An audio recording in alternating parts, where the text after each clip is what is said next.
The morning sun was bright and warm in Riverside Park. Birds were singing in the trees and children were playing on the swings. It was a perfect day to sit outside and enjoy nature. Samuel Washington walked slowly to his favorite bench near the pond. He was 72 years old, with gray hair and kind eyes. His clothes were simple but clean, a white shirt and brown pants that he had ironed carefully that morning. Samuel sat down on the wooden bench and opened a small paper bag. Inside were pieces of bread that he had saved from his breakfast. He always came to the park on Saturday mornings to feed the ducks and pigeons. It made him happy to watch the birds eat and see families enjoying their weekend together.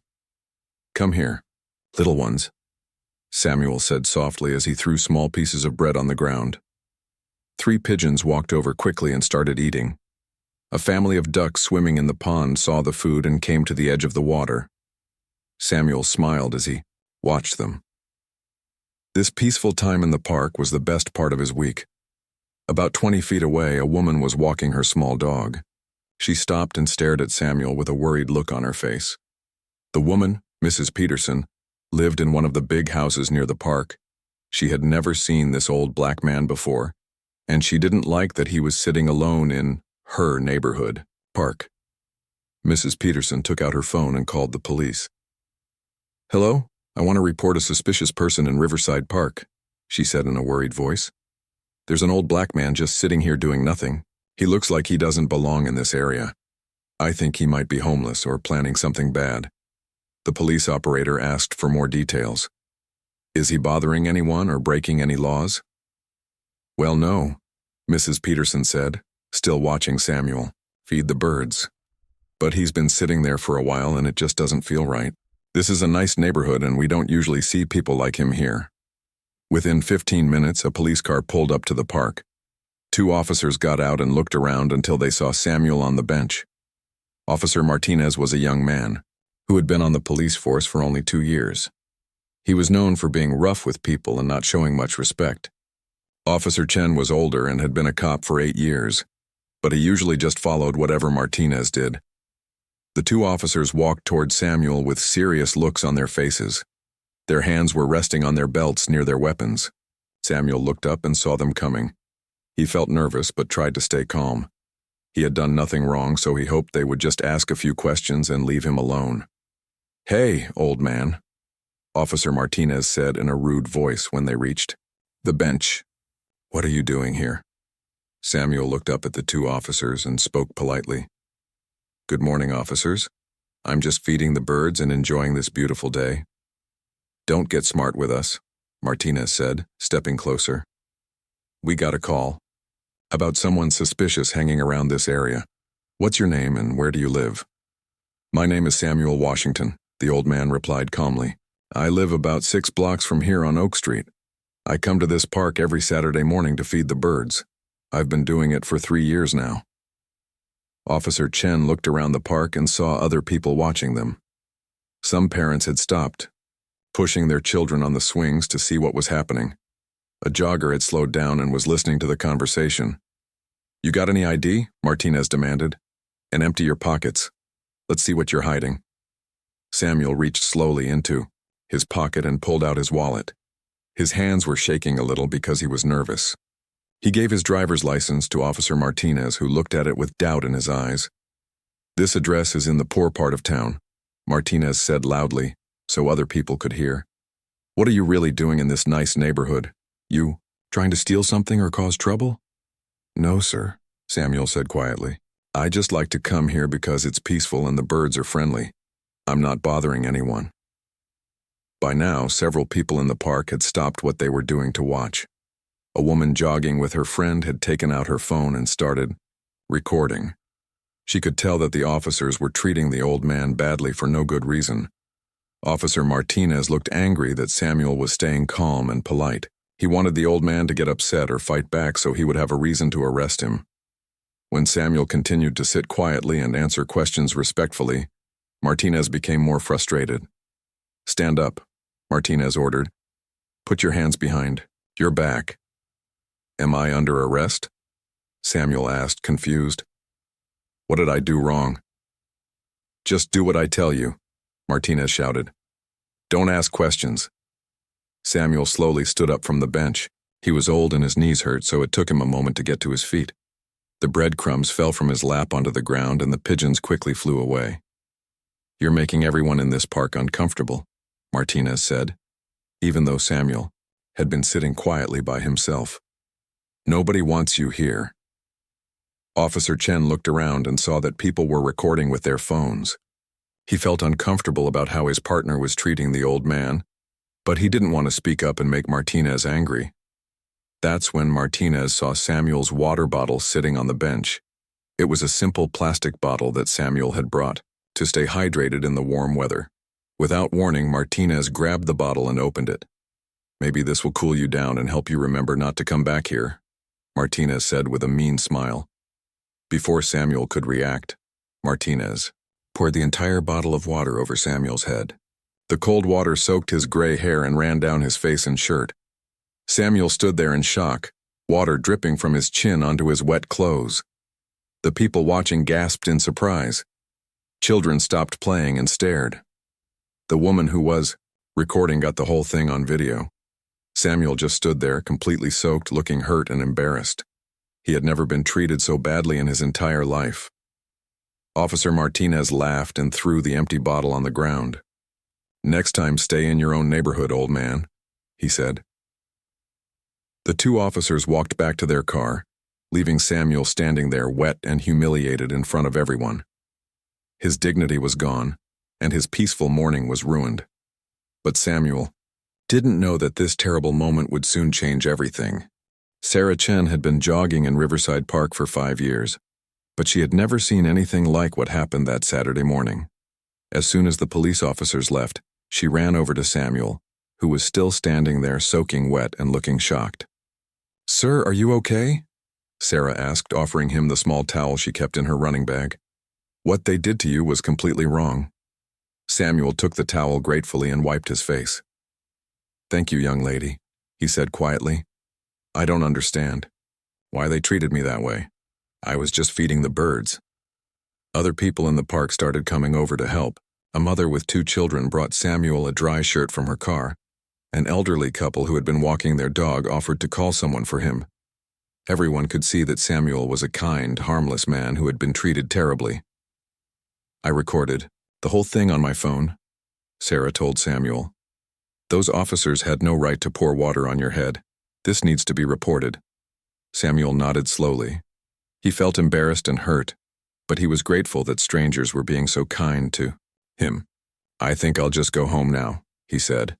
"I don't want to cause any more trouble."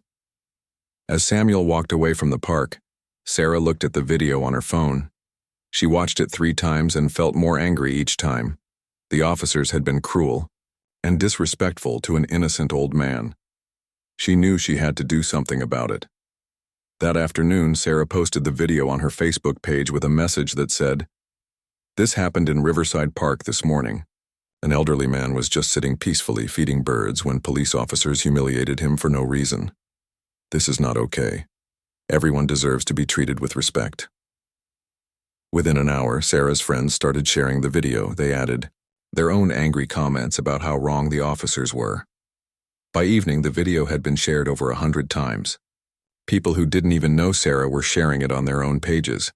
Marcus Johnson, a local college student, saw the video and felt sick to his stomach. He had experienced racism before, but seeing an elderly man treated this way made him furious. Marcus had thousands of followers on Twitter and Instagram because he posted about social justice issues. "This is disgusting," Marcus wrote as he shared the video on Twitter. "An innocent grandfather was humiliated by racist cops just for existing in a park.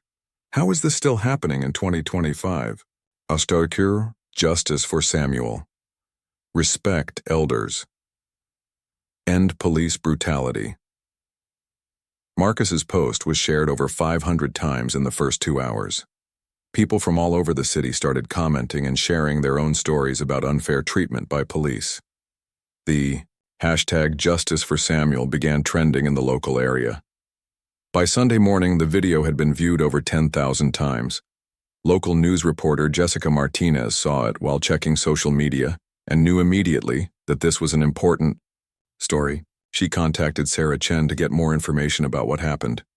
"I've never seen anything so unnecessary and cruel," Sarah told Jessica over the phone. "That old man was the most peaceful person in the park. He was just feeding birds and minding his own business. The officers treated him like he was dangerous when anyone could see he was harmless." Jessica decided to do a full news report about the incident. She went to Riverside Park with her camera crew and interviewed several people who had witnessed what happened. Everyone told the same story. Samuel was doing nothing wrong, and the officers were completely out of line. "It was horrible to watch," said Mrs. Thompson, an elderly white woman who had been at the park with her grandchildren. "That poor man was so dignified and polite, even while they were being mean to him. My grandchildren asked me why the police were being so cruel to the nice bird man." The news story aired on Sunday evening and reached thousands of viewers. The video was now being shared on Facebook, Twitter, Instagram, and TikTok. People from other cities started seeing it and sharing it with their friends. Comments poured in from people expressing their outrage and demanding justice. "This breaks my heart," wrote one woman. "No elderly person should ever be treated this way. Those officers should be fired immediately," another person commented. "This is exactly the kind of behavior that makes people lose trust in police." By Monday morning, the video had gone completely viral. It had been viewed over 1 million times across all social media platforms. News stations from 3 different cities picked up the story. Radio talk shows were discussing it. The hashtag #Justice for Samuel was trending nationally. Police Chief Williams arrived at work Monday morning to find reporters waiting outside the police station. His phone had been ringing all weekend with calls from angry citizens, city council, members, and his own supervisors demanding answers. "Chief Williams, what do you have to say about the video showing your officers pouring water on an elderly man's head?" asked reporter Jessica Martinez, shoving a microphone toward him. "Chief," Williams looked tired and stressed. "We are aware of the video and are conducting a full investigation into the incident," he said. "The behavior shown in the video does not represent the values of our police department." But his statement only made people more angry. Citizens wanted immediate action, not just an investigation. Protesters started gathering outside the police station holding signs that said, "Fire those officers," and "Justice for Samuel." Local civil rights leader Dr. Patricia Davis organized a peaceful protest. For Tuesday afternoon, "This video shows exactly what we've been talking about for years," she told reporters. "Elderly citizens, especially elderly Black citizens, deserve respect and dignity. These officers showed neither." The story was now being covered by national news networks. People across the country were sharing the video and expressing their shock and anger. Social media was flooded with posts supporting Samuel and demanding consequences for the officers. Officer Martinez and Officer Chen were placed on paid administrative leave while the investigation continued. Both officers were getting death threats and angry messages on their personal social media accounts. They had to stay home because protesters were gathering outside the police station every day. Samuel, meanwhile, was staying in his small house on Oak Street, overwhelmed by all the attention. Neighbors he had never met were bringing him food and flowers. Reporters were calling his phone asking for interviews. He felt grateful for the support, but also sad that something so simple as feeding birds had caused such a big problem. The video continued to spread, and everyone was waiting to see what would happen next. Detective Lisa Rodriguez sat at her desk on Tuesday morning with a thick folder in front of her. Chief Williams had given her the most important job of her career: investigate what happened in Riverside Park and write a complete report. The whole city was watching, and everyone wanted answers fast. Lisa had been a detective for 12 years. She was known for being fair and honest in her investigations. She always looked for the truth, even when it was difficult or uncomfortable.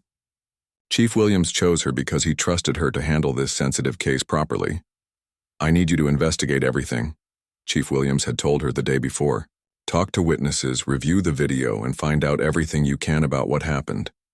The mayor is breathing down my neck, and the whole country is watching us now." Lisa started by watching the viral video over and over again. Each time she watched it, she felt more disgusted by what Officers Martinez and Chen had done. There was no excuse for treating an elderly man that way.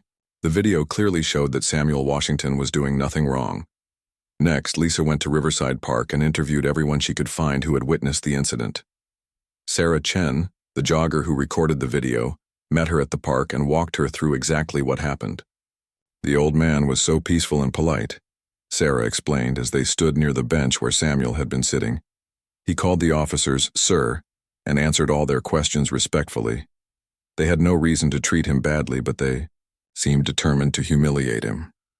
Lisa talked to Mrs. Thompson, who had been at the park with her grandchildren. "My grandson asked me why the police were being mean to the nice bird man," Mrs. Thompson said.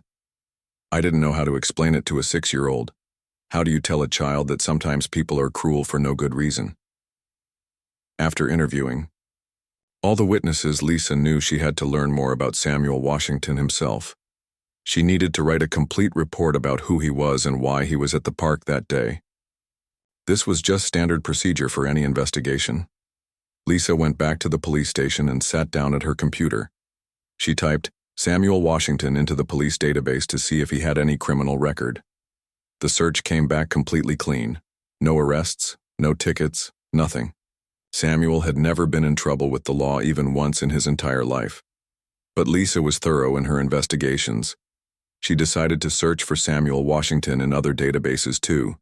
She checked court records to see if he had ever been involved in any legal cases as a victim or witness. That's when everything changed forever. Lisa stared at her computer screen in complete shock. The search results showed something she couldn't believe. Samuel Washington wasn't just any ordinary citizen. He was Judge Samuel Washington, a retired federal judge who had served on the bench for 35 years. "No way," Lisa whispered to herself as she read through Samuel's background. "This can't be real." But it was real. Judge Samuel Washington had retired 3 years ago after one of the most distinguished careers in the state's history. He had presided over hundreds of important cases, including many that involved police misconduct and civil rights violations. Lisa's hands were shaking as she read more about Judge Washington's career. He had been known as one of the toughest judges when it came to police officers who broke the law. He had sent corrupt cops to prison and had written decisions that changed how police departments operated.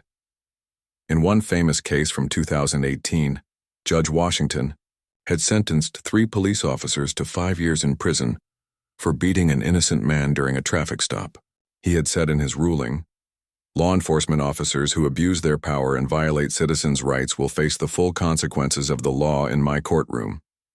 In another case from 2020, Judge Washington had ordered an entire police department to undergo special training after officers were caught treating minority citizens unfairly. His order had made national news and was used as a model by other courts around the country. Judge Washington had also written a famous legal opinion about the importance of treating all citizens with dignity and respect, regardless of their race, age, or social status. The opinion was still being taught in law schools across the country. Lisa sat back in her chair trying to process what she had discovered.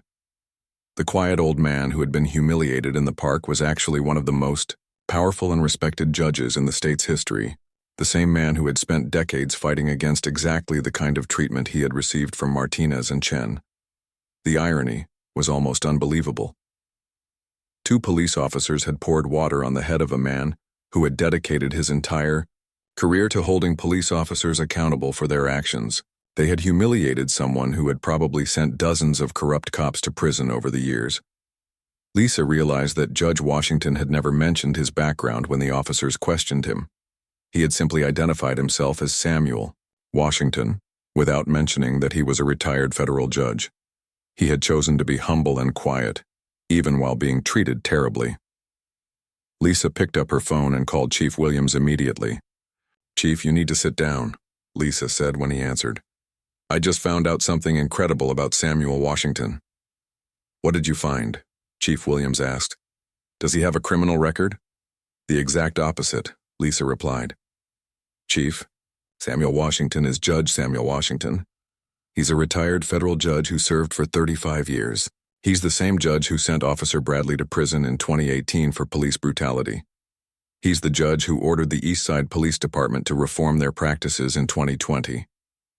There was complete silence on the other end of the phone for almost a minute.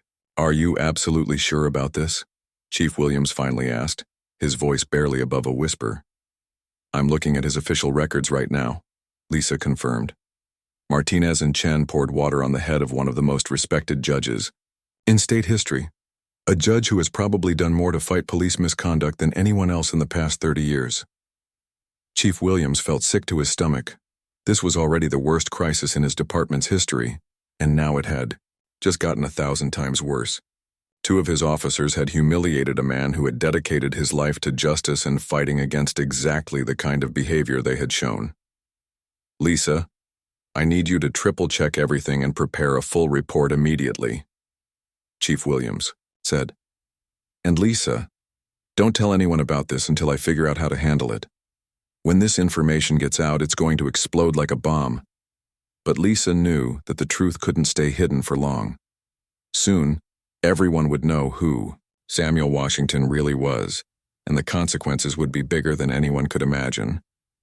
Chief Williams sat in his office Wednesday morning, staring at Detective Rodriguez's report. He had read it 5 times, but he still couldn't believe what it said.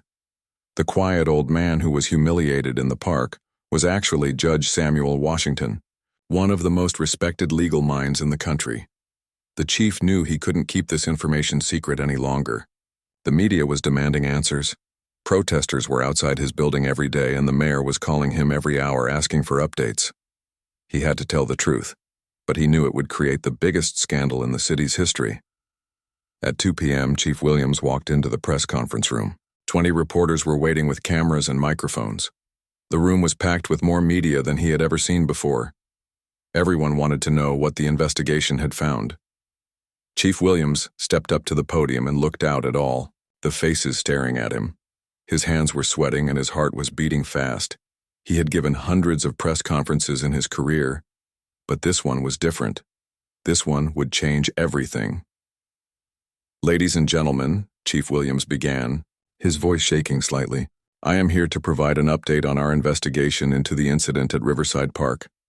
Detective Rodriguez has completed a thorough investigation, and we have discovered some very important information." The reporters leaned forward, ready to write down every word. Camera flashes were going off constantly, and video cameras were recording everything. "The victim in this case is Mr. Samuel Washington," Chief Williams continued. "However, what we did not know until yesterday is that Mr. Washington is actually Judge Samuel Washington, a retired federal judge who served with distinction for 35 years. The room exploded. Reporters started shouting questions all at once. Camera flashes were going off like lightning. Several reporters jumped to their feet, unable to believe what they had just heard. "Are you saying the man in the video is a federal judge?" shouted Jessica Martinez from Channel 7 News. "A retired federal judge, yes," Chief Williams confirmed, his face red with embarrassment. "The same Judge Washington who has sent corrupt police officers to prison?" asked another reporter. "That is correct," Chief Williams replied, looking like he wanted to disappear. The room went crazy. Reporters were talking rapidly into their phones, calling their news stations with the incredible update. Social media managers were typing frantically on their phones, preparing to share this shocking news with the world. Within minutes, the news was everywhere. Judge Washington started trending on Twitter alongside "Justice for Samuel." The story that was already viral became the biggest news story in the country. At the Channel 7 news station, Jessica Martinez was preparing for a special live broadcast. "This is an incredible development," she told her viewers. "The elderly man who was humiliated by police officers is actually Judge Samuel Washington, who has spent his entire career fighting against exactly this kind of police misconduct." On social media, people couldn't believe the irony. Marcus Johnson, the college student who had helped make the video viral, posted, "You cannot make this up. The cops poured water on the head of a judge who has been sending corrupt cops to prison for decades. This is the definition of karma. Judge Washington. Justice for Samuel." The post was shared over 50,000 times in the first hour. At the law school where Judge Washington had taught classes after his retirement, Professor Angela Davis called an emergency meeting with her students. "This is a man who dedicated his life to justice," she told them. Judge Washington wrote some of the most important decisions protecting citizens' rights. He treated every person who came into his courtroom with respect, regardless of their background. Former lawyers who had appeared before Judge Washington started sharing their memories on the news. He was tough but fair, said defense attorney Robert Kim.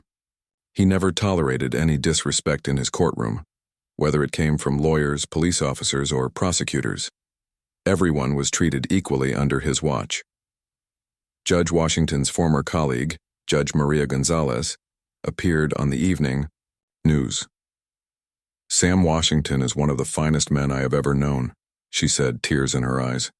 "He has spent his entire life fighting for justice and protecting people's rights. To see him treated this way is heartbreaking and outrageous." The story reached national news networks. CNN, Fox News, and MSNBC all covered the shocking revelation. Legal experts were interviewed, explaining Judge Washington's important career and the incredible irony of what had happened. "This is like pouring water on the head of the person who wrote the rulebook about how police should behave," explained legal analyst Dr. Patricia Williams on CNN. "Judge Washington has probably done more to reform police departments and protect citizens from police abuse than any other single person in this state." At his small house on Oak Street, Judge Washington was watching the news coverage with a mixture of sadness and amazement. He had hoped to spend his retirement quietly, feeding birds and enjoying peaceful mornings. He never wanted this attention or publicity. His phone had been ringing constantly since the news broke. Reporters wanted interviews, former colleagues were calling to offer support, and lawyers from across the country were reaching out to express their outrage at how he had been treated. Judge Washington's neighbor, Mrs. Davis, knocked on his door with a casserole. "Judge Washington, I had no idea who you were," she said apologetically. "I just knew you were a nice, quiet man who kept his yard neat and always said hello. I'm so sorry this happened to you." Back at the police station, Officers Martinez and Chen were in complete panic. They had looked up Judge Washington's cases and realized that he was the same judge who had sentenced several officers they knew to prison. They understood now that they had humiliated one of the most powerful people in the legal system. Officer Martinez was at home, hiding from reporters and protesters. His phone was full of angry messages from people who had seen the news. He realized that his career was over, and that he might face serious legal consequences. Officer Chen was also in hiding, regretting that he had not stopped his partner from pouring water on Judge Washington's head. He kept replaying the incident in his mind, wishing he had been brave enough to speak up. The revelation had turned an already huge story into the most talked-about case of police misconduct in years. Everyone now understood that this wasn't just about an elderly man being treated badly. It was about two officers who had humiliated someone who had dedicated his entire life to holding police accountable for their actions. The irony was so perfect that people were calling it divine justice, and everyone was waiting to see what would happen next. The consequences came swiftly and decisively. Chief Williams knew that the entire nation was watching, and he could not afford to make any mistakes.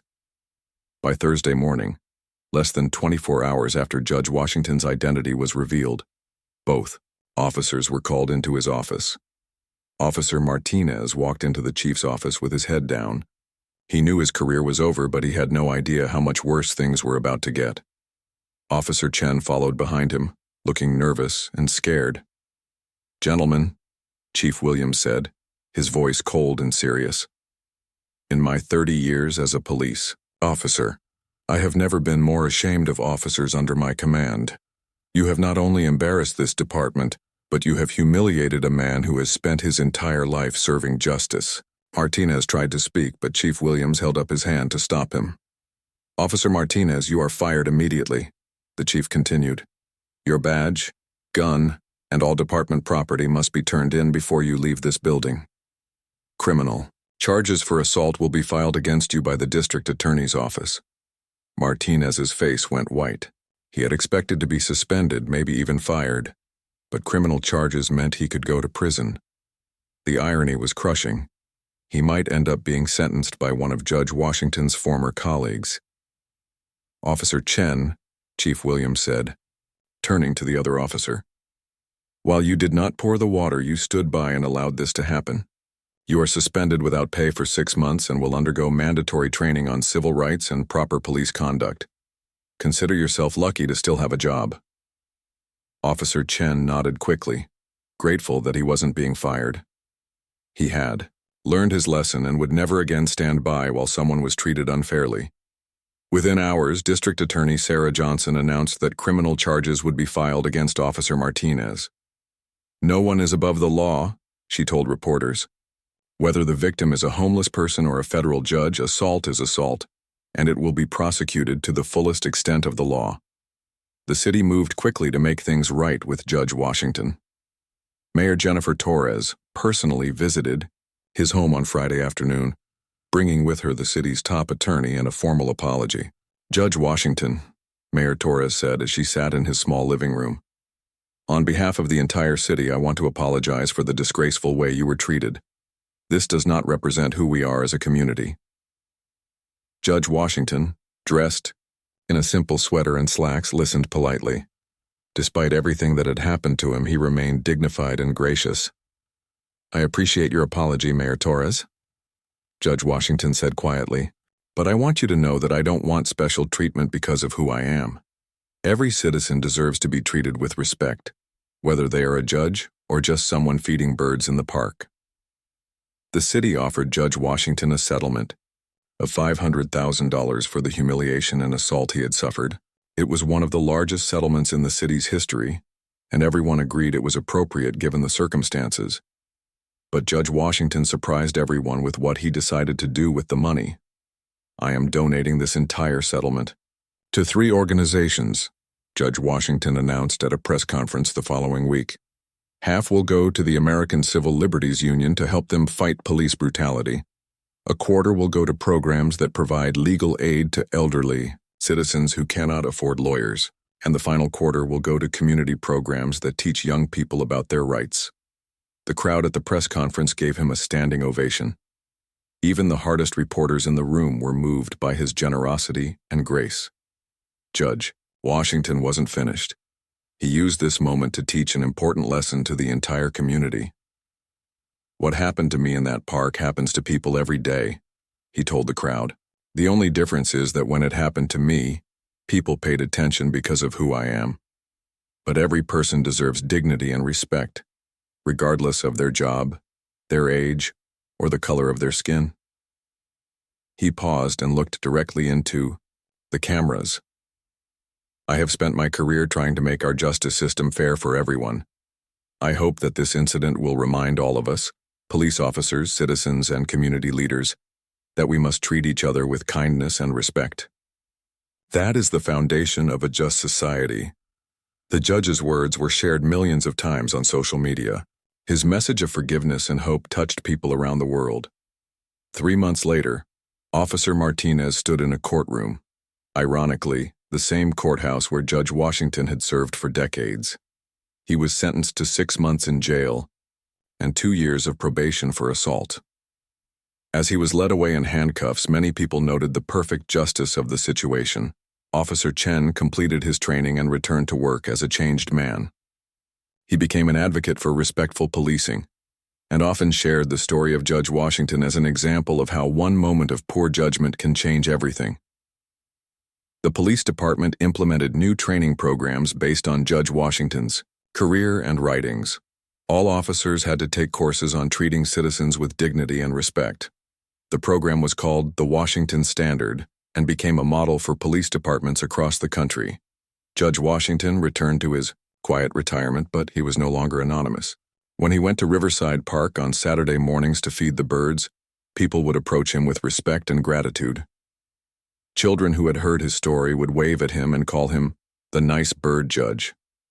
Sarah Chen, the jogger who had recorded the original video, became friends with Judge Washington. She often joined him at the park on Saturday mornings, and they would talk about justice, community, and the importance of standing up for what is right. 1 year after the incident, the city installed a bench in Riverside Park with a plaque that read, "In honor of Judge Samuel Washington and all citizens who deserve dignity and respect, may this place remind us that justice comes to those who treat others with kindness." Judge Washington attended the dedication ceremony and smiled as he watched children playing nearby. The park was peaceful again, but now it carried an important message about justice, respect, and the power of treating every person with dignity. The story of the quiet old man who turned out to be a powerful force for justice became a legend that parents told their children and police academies taught their cadets. It proved that you never know who you might encounter, and more importantly, that every person deserves to be treated with respect simply because they are human. Justice had indeed come full circle.